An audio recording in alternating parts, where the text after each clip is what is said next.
우리에게 주시는 하나님의 말씀 시편 7편 1절에서 10절까지입니다. 시편 7편 1절부터 10절까지 함께 봉독합니다. 여호와 내 하나님이여, 내가 주께 피하오니 나를 쫓아오는 모든 자들에게서 나를 구원하여 내소서. 건져낼 자가 없으면 그들이 사자같이 나를 찢고 뜯을까 하나이다. 여호와 내 하나님이여, 내가 이런 일을 행하였거나 내 손에 죄악이 있거나 화친한 자를 악으로 갚았거나 내 대적에게서 까닭 없이 빼앗았거든 원수가 나의 영혼을 쫓아잡아 내 생명을 땅에 짓밟게 하고 내 영광을 먼지 속에 살게 하소서. 여호와여, 진노로 일어나사 내 대적들의 노를 막으시며 나를 위하여 깨소서. 주께서 심판을 명령하셨나이다. 민족들의 모임이 주를 두르게 하시고 그 위 높은 자리에 돌아오게 하소서. 여호와께서 만민에게 심판을 행하시오니 여호와여, 나의 의와 나의 성실함을 따라 나를 심판하소서. 악인의 악을 끊고 의인을 세우소서. 의로우신 하나님이 사람의 마음과 양심을 감찰하시나이다.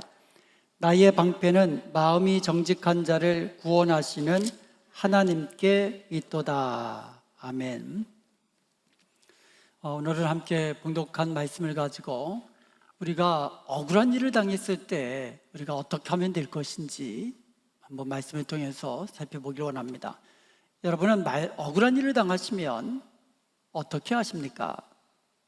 예를 들어서 내가 말을 하지 않은 말, 내가 하지 않은 것을 가지고 다른 사람들이 나를 비난하고 비방하고 억울하게 죄를 뒤집어 우리에게 씌울 때 사람들은 그런 억울한 일을 당하면 분노하기 쉽습니다. 제일 먼저 화가 나요. 여러분, 억울한 일을 당하면 이 분노가 속에서부터 막 쏟아오릅니다. 그런데 문제는요, 분노가 일어나면 올바른 판단을 하기가 어렵다는 겁니다. 그래서 여러분, 화가 났을 때에 아주 중요한 중요한 판단을 하면 자칫 잘못하면 어려운 일을 당할 수가 있습니다. 그래서 화가 났을 때는요, 좀 기다려야 돼요. 화가 좀 가라앉을 때까지 기다려야 됩니다. 그리고 이 화가 나면 또 무엇이 문제가 되냐면, 사탄은요, 우리가 분노한 그때를 틈타 가지고 우리를 공격하는 거예요. 보통 사람들의 약할 때 공격하거든요. 스포츠도요, 서로 경기를 하다 보면 서로 약한 곳을 공략합니다. 마찬가지로 사탄은요, 우리가 약할 때 그곳을 공격하거든요. 우리가 분노하게 되면 우리가 틈을 보이게 돼요. 그래서 잘못하면 사탄이 우리를 공격하여서 우리로 하여금 시험에 들고 또 넘어지게 합니다. 그러면 우리는요, 억울한 일을 당했을 때 먼저 이 분노하지 않도록 조심해야 됩니다. 자, 그러면 우리가 억울한 일을 당했을 때 어떻게 하면 될까요? 오늘 본문에 나오는 다윗의 모습을 통해서 함께 살펴보기를 원합니다. 시편 7편의 표제를 한번 보겠습니다. 표제는 다윗의 시가요온, 베냐민의 구시의 말을 따라 여호와께 드린 노래, 이렇게 되어 있어요. 시가요온이라는 것은 연주 방법을 지시하는 그 음악적 용어로 보통 보고 있습니다. 그래서 학자들은요, 슬퍼하다, 탄식하다라는 말, 이 히브리어 하가라는 말에서 따온 말로서 엄숙하게, 조용하게, 부드럽게 연주하라는 뜻으로 이것을 보고 있습니다. 예를 들어서 우리가 5절에 보면 셀라라는 말도 있잖아요. 이 셀라라는 말도 일종의 음악적 용어로 보고 있지요. 그래서 크게 두 가지로 생각합니다. 들어올린다, 다시 말하면 이제 키를 하나 올려서 연주하라, 뭐 그런 의미. 또 하나는 잠시 멈춰라. 그러니까 연주하다가 잠깐 멈추고 이어지도록. 이렇게 하여간 이 시가요원이라는 말은 이제 음악적 용어고요. 그 다음에 뭐라고 나오냐면 베냐민인 구시의 말을 따라 여호와께 드린 노래. 이 구시라는 사람, 베냐민 사람입니다. 그런데 그 밖에 다른 이 설명이 없어요. 성경에 보면 이 구시라는 베냐민 사람은요, 여기에만 나오고 다른 곳에 언급이 되지 않아요. 그래서 이 구시라는 사람이 어떤 사람인지 우리가 알 수는 없어요, 솔직히 말해서. 그런데 우리가 유추는 해볼 수 있어요. 사울 왕이 베냐민 지파입니다. 근데 사울 왕이 다윗을 죽이려고 그렇게 쫓아다녔잖아요. 그러니까 사울이 베냐민 지파 사람이기 때문에 측근 중에 베냐민 지파 사람들이 많았을 것이라는 것은 우리가 얼마든지 생각할 수가 있어요. 그러니까 사울 곁에서 다윗에 대해서 비방하고 다윗을 쫓아서 죽이는 일, 또 이 핍박하는 일, 이러한 일에 앞장섰던 사람이 아닐까라고 우리는 유추할 수가 있는 겁니다. 자, 그러면 당시 다윗의 상황이 얼마나 억울한 상황이었는지 한번 살펴보겠습니다. 오늘 본문 1절과 2절에 보면 다윗의 대적들이 사자처럼 자기를 찢어 죽이려고 자신을 쫓아오는 그런 위기의 상황에 다윗이 빠져들었습니다. 그런데 다윗이 죄가 있어서 잘못한 일이 있어서 쫓겨다니는 것은 억울하지 않죠, 그나마. 그런데 다윗이 무슨 잘못을 했습니까? 다윗이 잘못한 것이라고는 블레셋과의 전쟁에서 나가서 크게 승리한 것뿐이 없습니다. 대적들이 쳐들어올 때 선봉에 서서 물리쳐서 이스라엘 나라를 굳건히 세운 그것뿐이 없어요. 그런데 사울 왕의 시기로 인해서 도망자 신세가 된 겁니다. 그런데요, 자기가 이렇게 위험한 상황 속에서 도망치게 된 것은 그를 향한 비난과 중상모략 때문이고, 자기는 억울하게 무고하게 박해를 받고 있다고 말하는 것입니다. 3절에 보면은요, 자기는 그런 일, 그러니까 도망 다닐 일을 하지 않았는데 사람들은 자기가 했다고 그렇게 이야기를 하는 거예요. 비방하는 거죠. 그리고 4절에 보면은요, 자신은 화친한 자를 악으로 갚거나 심지어 대적에게서도 악으로 빼앗지 않았다고 얘기합니다. 다른 사람에게 자기는 뭐 잘못한 일이 없다라는 거예요. 그리고 5절에 보면 얼마나 자기가 억울하면, 만일 자기가 그리했으면 자신은 원수들에게 짓밟혀 죽을 것이라고 그렇게 이야기합니다.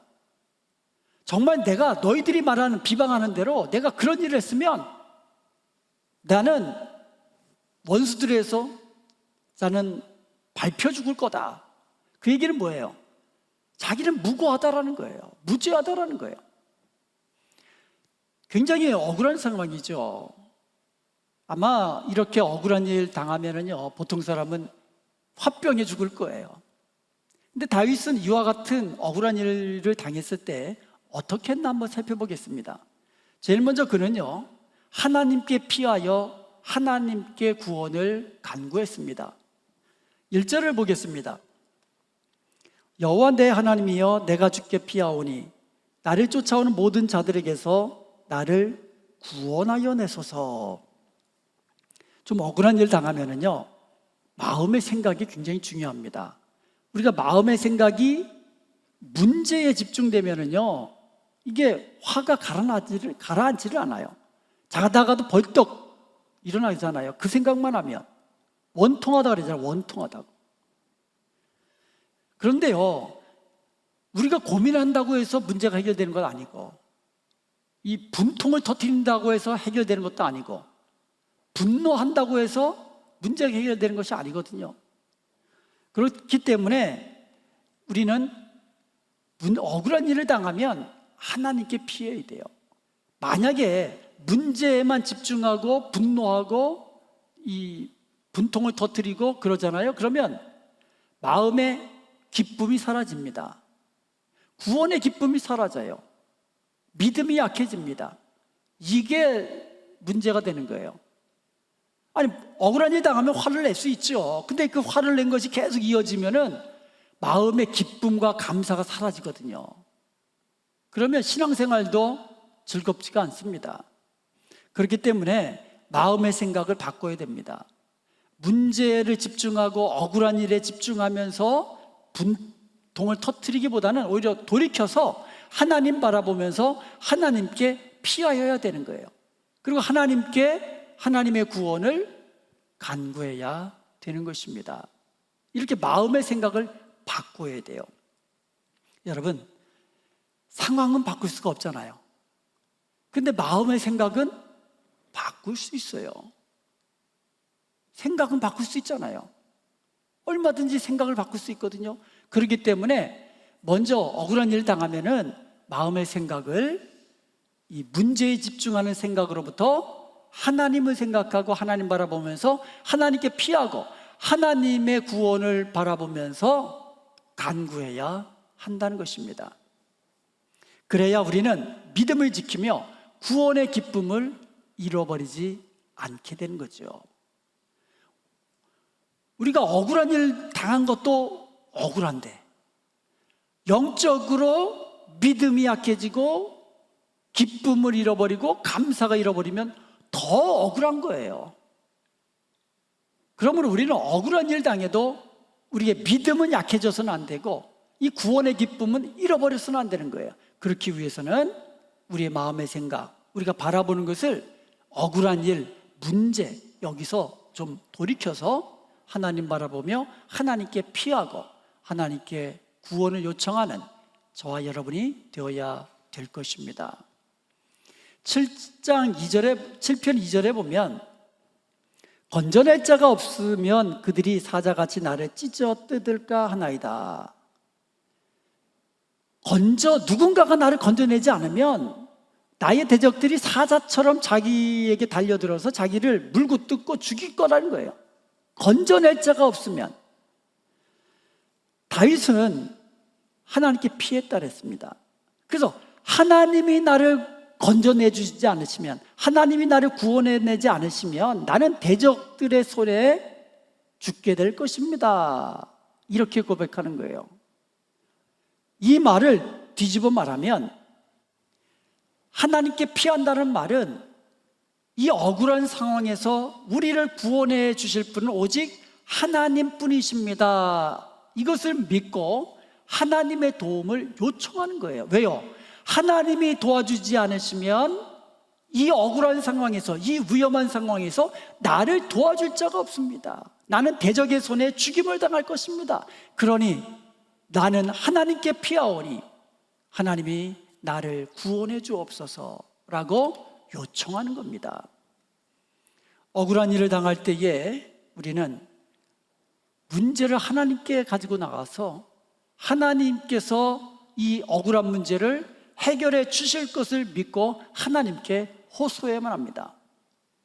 하나님은 우리의 형편과 우리의 마음을 아십니다. 그러므로 혹시라도 억울한 일 당했을 때에는 문제에 집중하고 이 분노하기보다는 이 마음의 생각을 하나님께로 돌려서 하나님 바라보며 하나님께 피하고 하나님만이 나를 이 어려운 상황에서 구원해 주실 것을 믿고 하나님께 구원을 요청하는 저와 여러분이 되어야 될 줄로 믿습니다.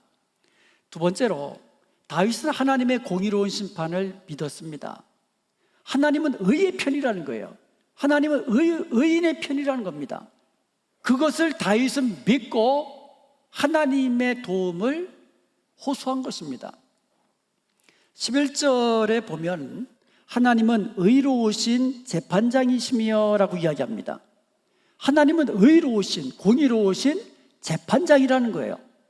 자, 그러면 공의로우신 하나님께서 심판을 명하신다고 6절에 말하고 있어요. 6절에 보면 주께서 심판을 명령하셨나이다 이랬거든요.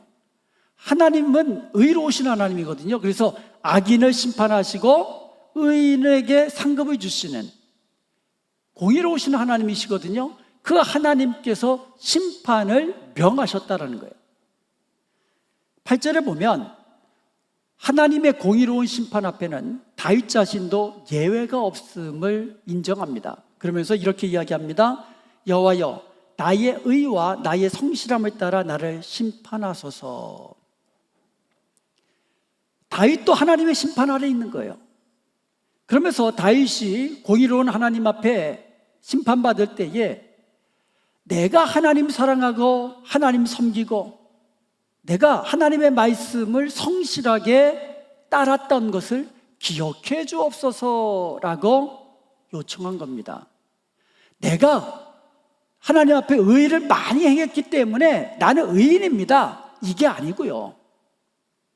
심판은 하나님께서 하시는 것이기 때문에 제가 지금까지 하나님 사랑하고 하나님 섬겼습니다, 하나님 말씀 따라 성실하게 그렇게 따라 순종했습니다. 그와 같은 저를 보시고 하나님께서 나를 기억해 주옵소서. 그러니까 심판하실 때에 내가 이렇게 하나님 사랑하고 섬겼던 거, 성실하게 하나님 말씀 순종했던 거, 그것을 기억해 달라는 거예요. 그렇게 그러면서 하나님께 구원을 호소하는 겁니다. 세상 법정은요, 권력이 많은 자들, 그리고 돈이 많은 사람들은요, 아주 유능한 변호사들을 고용하기 때문에 아무래도 유리한 판정을 받기가 쉽습니다. 그래서 일반 사회에서는요, 좀 악한 사람이라 할지라도 권력에 가까이 있다든가 아니면 그 사회에 좀 물질이 많다든가 뭐 이래서 영향력이 좀 있으면 아무래도 유리하게 작용합니다. 그런데 하나님 앞에서는요, 그런 거 아무 소용도 없어요. 하나님 앞에서는요, 하나님은 절대 악인의 편을 들지 않으십니다.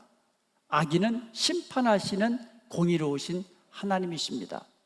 하나님은요, 악한 사람은 심판하시고 선한 사람, 정직한 사람, 의로운 사람, 이와 같은 사람을 구원하시는 하나님이신 것입니다. 그래서 9절에서는요, 다윗이 이렇게 이야기합니다. 악인의 악을 끊고 의인을 세우소서. 의로우신 하나님이 사람의 마음과 양심을 감찰하시나이다.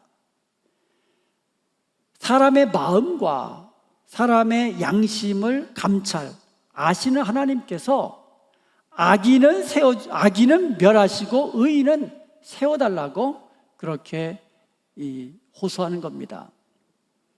하나님은 나의 마음과 나의 양심을 감찰하시는 하나님이십니다. 그러므로 하나님 앞에 억울함을 호소하고 이 억울함을 풀어주시기를 기도할 때에는 먼저 나 자신을 돌아봐야 한다는 거예요. 나 자신도 하나님 앞에 심판받을 자라는 사실을 우리는 기억해야만 합니다. 그래서 우리가 이 억울한 상황에서 나를 구원해 주옵소서라고 하나님 앞에 기도하기 전에 먼저 나 자신을 하나님 앞에 돌아보아야만 합니다. 나의 죄를 우리 하나님 앞에 내려놓고 자백함이 먼저라는 겁니다. 하나님 앞에 정결함으로, 하나님 앞에 죄 용서받은 그 정결한 사람으로 그렇게 나아갈 때에 하나님은 우리를 구원하시고 악한 자를 심판하시는 공의로우신 하나님으로 우리 앞에 서게 되는 것입니다. 그럴 때 10절 말씀과 같이 하나님께서는 마음이 정직한 자를 구원하시는 방패가 되어 주시는 것입니다. 어떤 회사에서 사업 모집 공고를 냈습니다. 그랬더니 70명이 지원을 했습니다. 그 면접 보는 자리, 그 면접 시험장에 갔더니 그 조그만 방으로 안내를 합니다. 근데 한 사람씩 들어가요. 한 사람씩 들어가면 그 조그만 방 앞에 전면이 다 거울로 되어 있었습니다. 그리고는 그 거울에 비친 자신의 모습을 보면서 그 앞에 4가지 질문에 예, 아니오로 적고 나가면 되는 거예요. 자, 그런데 첫 번째 질문은 이겁니다. 거울에 비치는 당신, 그러니까 지금 거울에 비치는 사람이 자기 자신이거든요. 그래서 당신이 보고 있는 이 사람은 정직합니까? 예, 아니오로 쓰게 하고, 당신이 보고 있는 이 사람은 거짓말을 하지 않는 사람입니까? 예, 아니요 쓰게 되고, 그리고 당신이 보고 있는 이 사람은 신뢰할 만한 사람입니까? 예, 아니오로 쓰게 하고, 마지막 문제가 이겁니다. 만약 당신이라면 당신이 보고 있는 이 사람을 합격시키겠습니까? 채용하겠습니까? 이게 마지막 질문이에요. 70명 중에 한 사람만이 채용됐어요. 근데 그 사람은 4가지 질문에 전부 다 아니요로 대답한 사람이에요. 정직하게 자신을 돌아본 거거든요. 하나님은 의로우신 재판장이십니다. 그래서 마음이 정직한 자를 반드시 구원해 주시는 거예요. 그렇다면 누가 하나님 앞에서 정직한 사람일까요? 거짓말하지 않는 사람일까요? 시편 7편 12절에 보면 사람이 회개하지 아니하면 그가 그의 칼을 가시며 그의 활을 이미 당기어 예비하셨도다. 사람이 회개하지 않으면요, 하나님이 활을 당겨 놓으셨다는 거예요. 활을 가지고 계신 게 아니라 활을 당겨 놓고 계신다는 거예요. 하나님께서는 정직한 자는 구원하시고, 그리고 회개치 않는 자는 심판하시는 거예요. 요한일서 1장 8절에 보면 만일 우리가 죄가 없다고 말하면 스스로 속이고 또 진리가 우리 속에 있지 아니할 거다 라고 이야기하고 있고요. 요한일서 1장 10절에 보면 만일 우리가 범죄하지 아니하였다 하면 하나님을 거짓말하는 이로 만드는 것이니, 나에게는 죄가 없다, 나는 범죄하지 않았어 라고 말하면 스스로 속이는 자라는 거예요. 그리고 하나님을 거짓말하는 자로 만드는 거라는 겁니다. 그러니까는 하나님 앞에서 나는 죄가 없습니다, 나는 범죄하지 않았습니다, 이것은 자기도 속이고 하나님을 거짓말하는 자로 만들고, 그런 사람은 회개하지 않습니다. 왜요? 내가 죄가 없는데 왜 회개합니까? 그래서 회개치 않으면 뭐예요? 하나님이 담겨 놓으신 활에 맞게 심판받게 되어 있는 것입니다. 반대로 요한일서 1장 9절에 보면 만일 우리가 우리 죄를 자백하면 하나님은 미쁘시고 의로우사 우리 죄를 사하시고 우리를 모든 불의에서 깨끗게 하신다고 말씀하고 있습니다. 하나님 앞에 정직한 자가 누구입니까? 죄 없는 자 아무도 없습니다. 죄가 없다라고 말하는 자가 아니라 하나님 앞에 정직하게 나 자신을 돌아보면서 자신의 죄를 자백하며 날마다 하나님 앞에 나아가는 자가 정직한 자예요. 하나님은 그런 자를, 죄를 용서하시고 그런 자를 구원하시고 그런 자의 억울함을, 그 문제를 해결해 주시는 것입니다. 그러므로 우리에게 필요한 것은 회개함으로, 예수님을 믿음으로 구원의 은총을 누리는 것이 중요하고, 그리고 그렇게 회개하고 예수님을 믿고 구원받은 자라면 날마다 우리의 죄를 하나님 앞에 자백하면서 고백하면서 날마다 정결하게 정직한 자로 하나님 앞에 살아야 될 줄로 믿습니다. 세 번째로 다윗은요, 믿음으로 기도하고 그리고는 소망으로 끝을 맺고 있습니다. 17절 말씀을 보면, 시편 7편 17절 말씀에 보면 내가 여호와께 그의 의를 따라 감사하며 지존하신 여호와의 이름을 찬송하리로다. 억울하게 시작했어요. 분노로 시작했어요. 절망으로 시작했습니다. 위기 상황, 절체절명의 위기 상황에서 시작했습니다. 그런데 끝나고 나니까 감사로 끝나고 하나님을 찬양함으로 끝난 것이에요. 감사와 찬양으로 끝나는 것, 이게 바로 믿음의 기도를 드린 자의 모습입니다. 여러분, 기도는요 하소연이 아니에요. 그냥 하나님 앞에서 내가 왜 이렇게 고통당해야 됩니까? 내가 왜 이렇게 죄 없이 억울함을 당해야 됩니까? 하소연, 이렇게 하소연으로 끝나고 다시 자리를 박차고 나올 때 여전히 눌려있는 마음, 분노하는 마음, 그런 마음으로 여전히 가득 차 있다면 그것은 기도라기보다는 하나님 앞에 하소연한 것에 불과한 겁니다. 하나님께 피하여 하나님께 구원을 구하면서 믿음으로 기도했으면 기도한 이후에 마음의 평안함을 누려야 돼요. 기쁨이 있어야 됩니다. 감사함이 있어야 됩니다. 하나님께 찬송함이 있어야 됩니다. 그것이 바로 믿음으로 기도한 자의 모습이에요. 다윗이 그런 사람이었습니다. 다윗은 억울한 일 당했습니다. 절체절명의 위기의 상황 속에서 정말 고난의 문제도 많이 겪었습니다.